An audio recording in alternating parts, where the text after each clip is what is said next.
নরসিংদী নাগরিকান্দি মেঘনা নদীর পানি এখন ফুলে ফেঁপে উঠেছে। নদীতে এখন প্রচুর পরিমাণে মাছ। স্থানীয় লোকেরা এখানে বড়শি দিয়ে প্রচুর মাছ ধরতেছে। আমরা যারা নাগরিকান্দি ঘুরতে আসি এদের মাঝে অনেকেরই মাছ ধরার ইচ্ছা আকাঙ্ক্ষা থাকে, তারা এখানে এসে মাছ ধরতে পারেন। এমনিতে নদীর প্রাকৃতিক ভিউটা অনেক সুন্দর। একপাশে রয়েছে বিনোদন কেন্দ্র, অপরদিকে প্রচুর পানি। তো আমি আর আমার বন্ধু বিজয় নাগরিকান্দি ঘুরতে আসি, তো হঠাৎ নদীতে মাছ ধরা আমাদের চোখে পড়ে।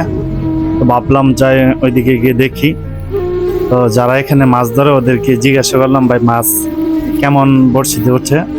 তো ওনারা বললো, ভাই আমরা দুপুরে আসি, সন্ধ্যার সময় চলে যাই, এখান থেকে প্রায় 1 কেজির মতো মাছ হয়। তো আমাদের নরসিংদী সদরে অনেকেরই মাছ ধরার ইচ্ছা আকাঙ্ক্ষা থাকে।